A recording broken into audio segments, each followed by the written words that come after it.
Welcome to Acutely Amanda. I'm Amanda.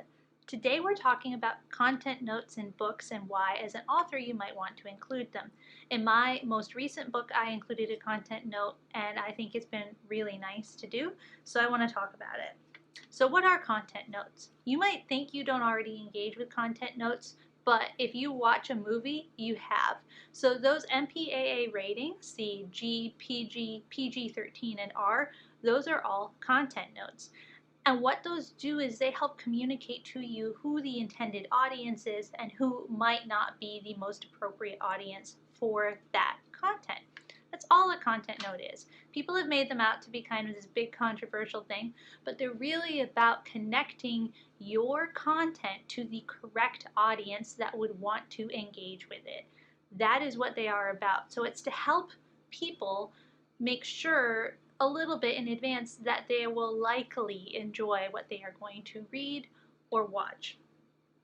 So these are good for you as an author for the reason that, let's say that there's a potential reader and they just automatically dislike 1 star anything that has really gratuitous violence in it, and your book has that in it. A content note tells them before they read it or invest any time or money into it that that is what is in that book and that is what they can expect, and that helps them avoid it.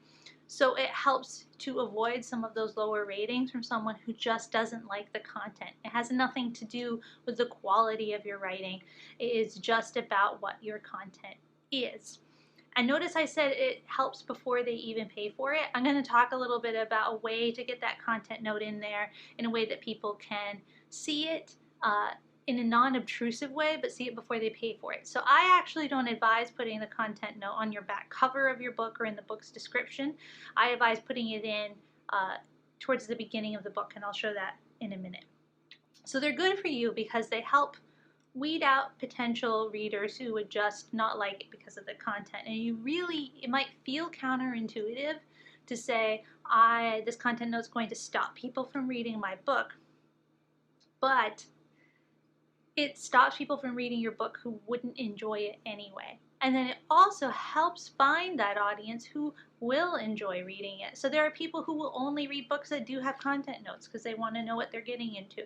You're going to automatically be including those people more in your potential audience if you have a content note. There's also people who explicitly look for certain things in their reading. So going back to the gratuitous violence example. So there might be somebody who that's what they really like reading, and so if they see that in the content note, they'll say, oh great, that's going to be in there and I will enjoy that. That'll be great.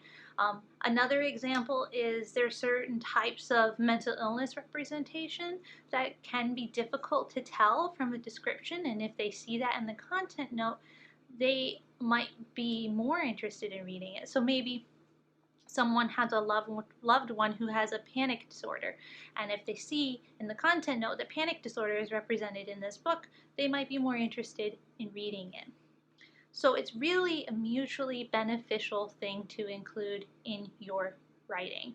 It helps you find the audience who is most likely to enjoy it, and it helps readers know before they heavily invest by buying or reading really deep what they are signing up for. And again, it's really something people engage with without really thinking about it with movie ratings. So that is actually what I recommend doing for your content note, is relating it to movie ratings. So there's a couple of different ways you can do it. You can do a brief content note, you can do a detailed content note. You can only note like what you think is the most likely to be controversial or upsetting to people. So you may have seen, I've seen a book before that said, oh, a character has a panic attack in this book, FYI. There were other things in that book that could have had a content note attached. That was the one thing that author chose to mention because they were worried about how that might affect a reader with a panic attack disorder. So you can do it that simply. You can pull out the 1, 2, 3 things that you think might be the most controversial for your readers and just mention that. A lot of times they'll mention it right after the title page. It'll be the content note. You can do what I call a brief content note. So I usually relate this to movie ratings because it helps people understand. So I would say, I'll show you in my own book in a minute, but let's say that you wrote something and it doesn't have that much gratuitous violence or sex or anything in it. So, but it has a few difficult themes. That's like a PG movie. So it doesn't have any gratuitous sex or violence, but it has some things that might be a little bit more difficult, that you might need to talk about. They're a little bit more adult themed. You would say at the beginning, this book, if it was a movie, would get a PG rating. And then you say just a few of the big ticket items that you really want people to know about, and that's like the brief content note. A detailed content note, you actually write down as you go through your own book everything that comes up that someone might want to know about. You're not going to do this perfectly. There's always going to be something you didn't mention, probably, that someone will say, oh, I wish that was in the content note, but you do your best. You can, I would advise looking at other detailed content notes. You can do a quick web search and see what people recommend having in the content note. And then you just list them all out. And then what I do is I alphabetize them and I tell them this isn't in the order they are in the book. It's just so you can scan this list quickly for anything you don't want to read. So now that I've talked about it a little bit, let's take a look at my book's content note so you can see what it really looks like. All right, so here we are on the Amazon page for my book, Waiting for Daybreak. So you can see, as I mentioned, this is the book description, and I do not have a content note in the book description. That is just the regular description. But I do mention that I say, please be sure to check the content note before you read by previewing the book. It's at the beginning, right after the author's note. So I do recommend saying that somewhere in the description. And to preview the book, you just click on it. And here is the content note. So as I mentioned, content note brief. To avoid potential spoilers, please read this brief content note. For more details, please see the detailed content note below. So here's how I described it.